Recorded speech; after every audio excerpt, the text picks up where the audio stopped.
Aunt Jen here. I'm back again to show you another great recipe, and this time by popular demands I'll ask to make my homemade buttermilk biscuits. Now we ask that if you're a veteran cook, that you have a little patience with me, because I'm trying to teach our young cooks, our young ladies, how to make these homemade buttermilk biscuits. All right, if they follow me step by step, we're praying that there will be no fail from the first time all the way through. I'm going to preheat my oven to 450. In making biscuits, the trick is to bake them at a very high temperature, because if you bake them at a lower temperature, it run the risk of having your biscuits hard or dried out. So biscuits ought to be baked very fast. And we're going to start with 2.5 cups of self-rising flour. Now when you get your flour, we suggest that you pick a top flour that is trending today, self-rising flour, that is a light fluffy flour.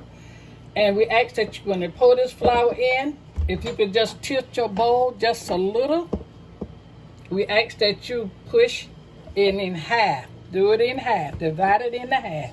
Push one half back, bring the other half forward, and make your little circle in the middle of this ladder, the first half.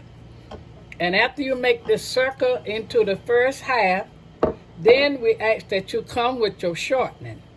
Now, I started with about 3/4, a little more cup of shortening. Make sure you don't go under 3/4 of a cup. You notice that this is a regular 1 cup measurement. It's not running over. You can tell that it's almost full, but just a little rim out.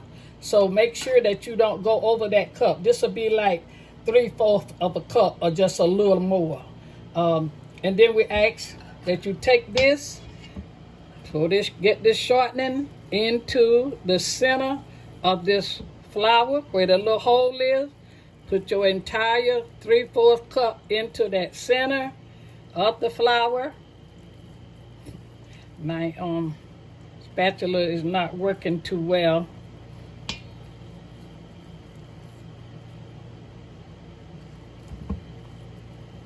Try to get it about all out. Make sure that this shortening has been packed from the bottom to make sure that you have the right amount. Shortening plays a great deal in how your biscuit's gonna turn out. Now that we have gotten this 3/4 of a cup of shortening, or maybe just a tad more in, now I'm gonna show you how to work this dough. You just started working it dry. Start working it dry from the beginning, mixing the shortening into the flour. Do it lightly with your fingers. If you notice, my other 2 videos I had gloves on, but there's a time when I feel like the gloves have to come off. If you like to mix it with a fork or whatever, then it's up to you. But I'm mixing this the way that I was taught to make bread. Clean hands, clean nails, and go to work. Now after I have mixed that in, you see how it began to crumble and blend in. Then you started adding your buttermilk. Now I have a cup, or maybe a 1.25 cups, a little more buttermilk that I have prepared. And we're just gonna put a little bit in at the time as we work it into this flour mixture.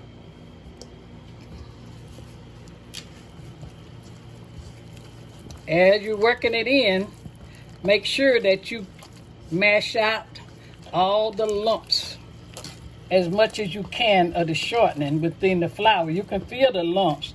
Just see, can you kind of mash them, blend them in real well.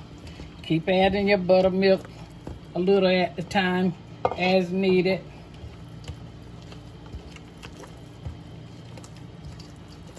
Watch your texture. Feel your texture.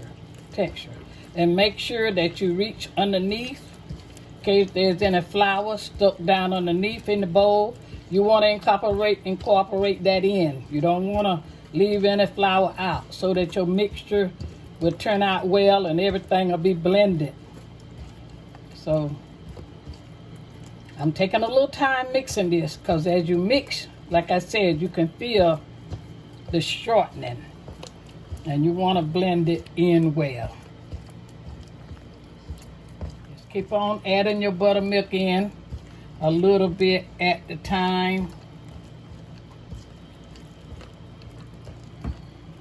You can see how it's looking. You will end up blending in a whole cup, a little more of buttermilk. Now, we're going to start folding our flour in from the other side.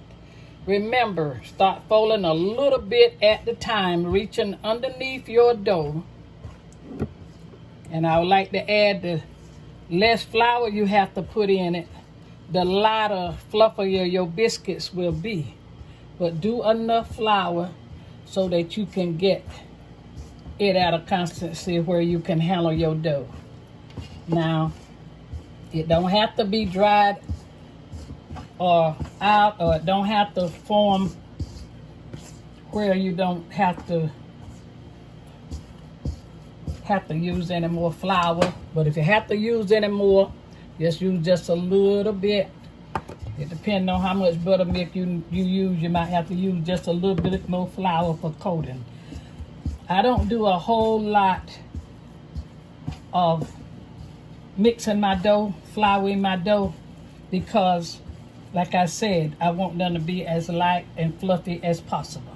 It's all right if it's just a little sticky like this. That's all right. Just so you got all your ingredients in, that is good.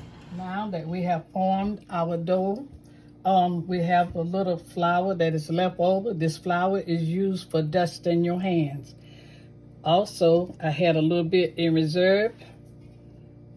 So you take this flour that is left, along with more if you need it, and you begin to pinch your biscuits off. Now there's 3 ways you can do your biscuits.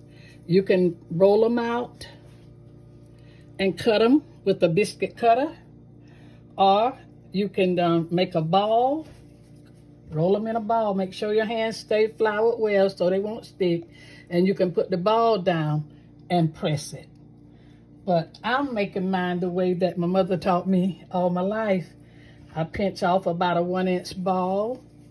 I don't like a very big biscuit, but if you like a big biscuit, you can add more. But I pinch about a 1-inch ball, and I do them like this. I always roll them out, and then that rough edge underneath, there usually be a little rough edge like this. I just do it like that, put an indentation in it, and I mash them like that, and I put them in the pan. Now, you can put them together, or you can have them slightly separate. You just put them in as you're choosing, the way you would like to have your biscuits. If you put them together, they will turn out fine, but if you separate them just a little bit, they'll be even more crispier. Each biscuit will be crispier. But the main thing is your dough that you're rolling and putting it in the pan. We have finished rolling our biscuits out, and we're getting ready to pop them into the oven on 450. Remember what I told you, biscuits need to be baked at a high temperature, and they need to be baked quick in order that they don't get hard, that they will come out fluffy, crispy and fluffy. So if your oven is like mine, as I said on one of my previous recipes, I have to put mine at the bottom. I put mine at the bottom, on the bottom right, and let them brown on the bottom. Then I shift them up to my very top right, and I will brown the top. So let us pop our biscuits into the oven. We'll be back to let you know how they are turned out. Okay, we're back with my finished product of these homemade biscuits. We can say after I put them in the oven on 450, they cooked in 15 minutes or less. But I might add that you should check the bottom part of your biscuits before you brown the top. Before you put them on the next shelf, however your oven is, check the bottom. Just let them get lightly brown on the bottom before you brown the top, because remember, they are still cooking on the bottom as the top is browning. I hope you enjoy it. Alright guys, that wraps up episode 3 of Aunt Jen showing you guys how she makes her homemade biscuits. We hope you guys enjoy. Be sure to like, comment, and subscribe. And while you're still yet on our channel, be sure to watch our recent videos and like those videos and comment on those videos as well if you haven't watched them yet. Also, be sure to go to our website, auntjen.com, and order your Aunt Jen all-in-one seasoning. We'll see you guys next time.